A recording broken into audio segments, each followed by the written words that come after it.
Good evening and welcome to Just Event Online News at 9.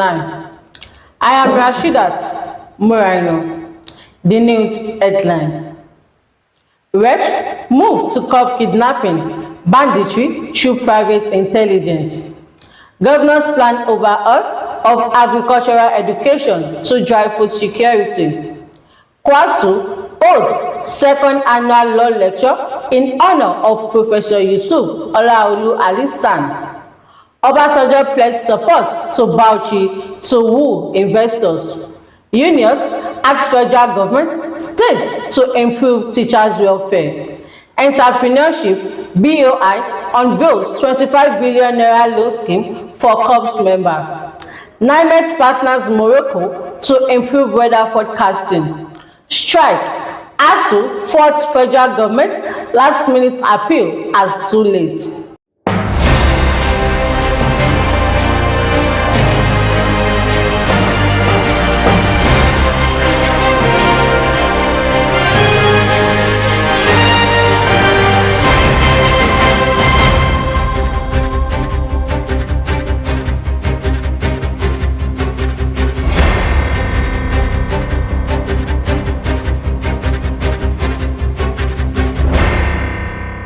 Now the news in details.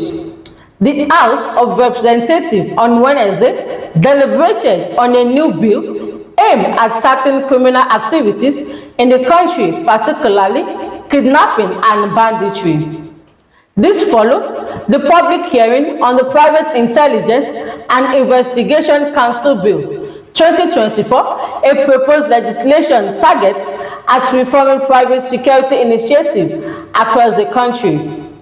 There have been calls for the decentralization of the Nigerian police force to allow for community policing in the past few years. The Federal Ministry of Education, in collaboration with the Federal Ministry of Agriculture and Food Security, has unveiled reforms to modernize agricultural curricula, attract young people, and align training with President Bola Ahmed Tinubu's agenda for a technology-driven agricultural sector. At the presentation of the new agricultural curriculum framework in Abuja, the Minister of Education, Dr. Mariam Tunji Alausa, described the initiative as a pivotal step in repositioning agriculture as a pillar of national development.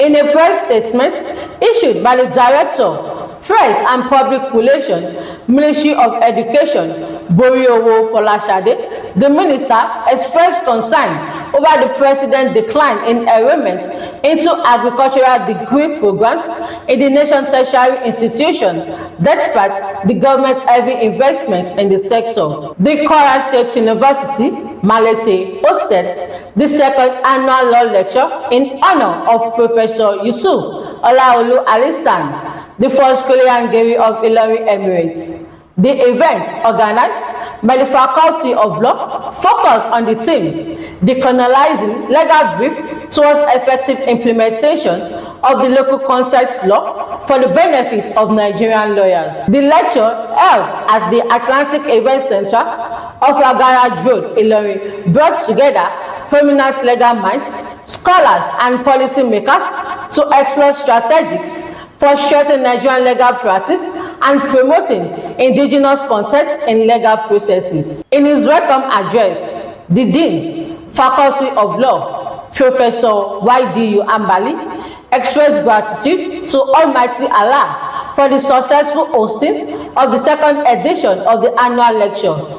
He said this year's event was dedicated to honoring Professor Yusuf Olaolu whom he described as a successful advocate, a Caribbean academic, compassionate philanthropist, and unbiased mentor.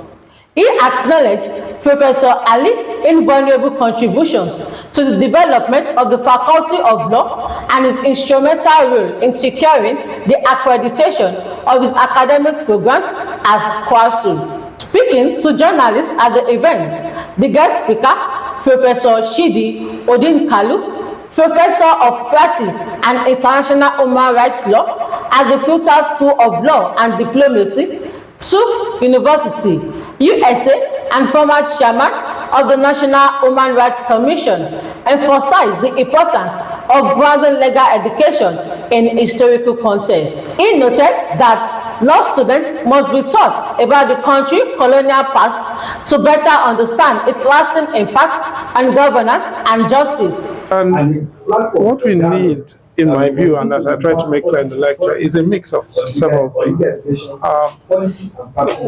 Fundamentally, it goes back to how we teach. Not just teach law, but how we teach generally. And we need to teach differently. Starting with teaching our children our history, our students. We've got to understand that we come from a deeply shameful, disgraceful colonial history that actually was designed not to make us human beings and not to make us united communities. Because if we make that knowledge available to our people, the likelihood is that people will react to it differently rather than accept the myths that we have been given at the moment. So teaching is important, and reforming not just general curriculum, but also the teaching of law. That's very urgent. He added that such understanding will help regenerate professional leadership and urge leaders to remain dedicated to their callings.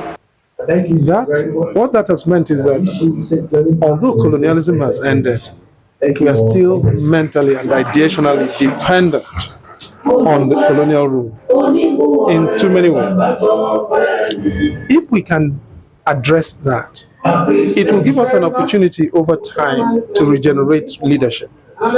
Leadership is the other level at which we've got to address this. Leadership as in access to governance, politics, and how we undertake those. And my hope is that addressing this at different ends, one at the resourcing of our leadership access and generation, but also addressing the generation of ideas and orientation in our schools, we can over time begin to stand a chance to compete. In his remark, the Vice Chancellor of KWASU, Professor Sheikh Lukman Jimo, expressed gratitude to His Excellency Governor Abdulrahman Abdulrazak, Chairman of the Nigerian Governors Forum, for his continued support to the university and for gracing the event. He also commended Professor Yusuf Olaolu for his unwavering commitment to the institution's growth and advancement. The first edition of this program in honor of Professor Olaolu SAN, who has been a very good ally of the university right from its inception. Actually, when we start our faculty of law, was one who chaired the coming up of that faculty. So we felt that now to reward him, to employ with him, that we should have this program in honor of him. So last year we started, and this is the very second edition. And we thank God that the former Vice President is there with us today as Chairman of Education, as well as a very outstanding scholar of repute. That's the Professor Chidi Ndekalu as a guest lecturer. And from what we have listened to here, it's really mind-changing. And I also refocus the way we deal with the law in the country. The colonizing law, the law brief, because it's like up to today, what people are using is what we're set on by the colonialists, and that's need for us now to start thinking. And now we can change from that, and now see how we can use our local content when it comes to law brief. Thank you. Delivering his appreciation message, Professor Yusuf Olaolu thanked the former Vice President of Nigeria, Professor Yemi Oshibanjo, for attending the event. He reflected on Nigerian post-independence journey, noting that the country still gaps with the remnants of colonial influence. He called for a deliberate effort to address these issues through critical engagement and reform-oriented scholarships. Some of us have taken this position before, and the former Vice President has just said the way many lawyers think about some of the decisions of the courts. But that notwithstanding, lawyers also play a lot of role there. It is what we take to the courts that the courts decide. So it's the lawyers that try to persuade the judges to go in that direction. So maybe we should also appeal to ourselves as well. It's not all about judiciary, because it is lawyers that actually take all these matters to court, and therefore with the courts make a pronouncement. The lecture provided a platform for thought leaders, legal practitioners, scholars, and experts to exchange ideas and deepen conversation on decolonizing Nigerian legal system and strengthen the role of law in national development. Former President Olusegun Obasanjo has pledged to support the Bauchi state government in attracting local and foreign investors as he inaugurated the newly constructed Sir Ahmadu Bello International Conference Center in Bauchi on Wednesday. Obasanjo described the state-of-the-art facility as the world-class edifice capable of transforming Bauchi into a major destination for business, tourism, and global conferences. Speaking at the inauguration ceremony, the former president commended Governor Bala Mohammed for what he called a bold and visionary initiative, noting that the project reflects the state's ambition to achieve growth and global relevance. National President of the Nigerian Union of Teachers, Comrade Udu Titus Amba, has called on the federal and state government to implement all the approved teachers' welfare packages. The union described them as essential to repositioning the education sector for quality learning outcomes. Amba, who stated this in Abuja recently, urged government at all levels to create environments that promote teachers' collaboration, inclusiveness, and innovation. The Bank of Industry has launched a 2 billion naira entrepreneurship program aimed at providing affordable, single-digit interest loan to National Youth Service Corps members across Nigeria in a bid to tackle unemployment and promote youth-led enterprises. Unveiled on Wednesday in Abuja, the 2 billion naira BOI. Unveiled on Wednesday in Abuja, the 2 billion naira BOI NYSC Entrepreneurship Program will enable 7 Corps members to access up to 5 million naira each at a 9% annual interest rate, repayable over 3 years with a 3-month momentum on both principal and interest payments. BOI Managing Director Dr. Olaolu Olusi, represented by his Executive Director for Micro, Small and Medium Enterprises, Shakiru Omar, said the scheme was a practical intervention designed to move young Nigerians from job seekers to job creators. The Nigerian Meteorological Agency, NiMet, is collaborating with Morocco to improve weather forecasting and related meteorological issues across the country. This was revealed after a meeting with the Director General of NiMet, Professor Charles, and his Moroccan counterpart, Mohamed Dikis, who centered on how to build on the two countries' existing relationships and collaborate with weather forecasting and other meteorological agencies. The meeting on the sidelines of the ongoing United Nations Systematic Observation Financing Facility Workshop for peer advisors and implementing entities. The discussion centered on stronger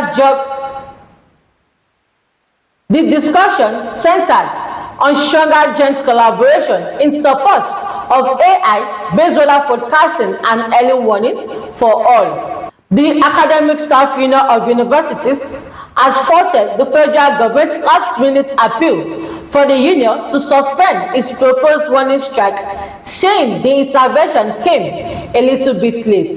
ASUU President Professor Charles stated this on Thursday, accusing the government of failing to act promptly on the union's long-standing demands. The problem we have with this government and the Ministry of Education is that they are slow in responding to our demands, Charles said.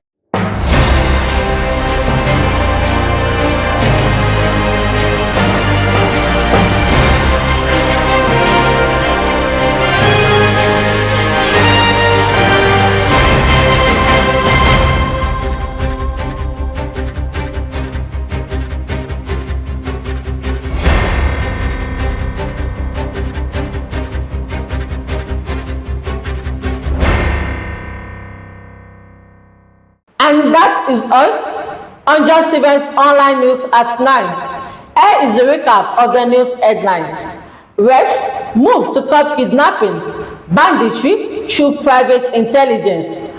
Governors plan overhaul of agricultural education to drive food security. KWASU holds second annual law lecture in honor of Professor Yusuf, Olaolu Alisan. Obasanjo pledged support for Bauchi to woo investors. Union asks federal government states to improve teachers' welfare. Entrepreneurship, BOI unveils 25 billion naira loan scheme for KWASU members. NiMet partners Morocco to improve weather forecasting. Strike, ASUU fought federal government last-minute appeals as too late. Remember, the pain of today is the power of tomorrow. For more news, visit www.justeventonline.com. And to read more updates, follow us on our social media platform with a tap at Just Event Online. You can also send us an email on justeventonline@gmail.com. I am Rashidat Muraino. Good night.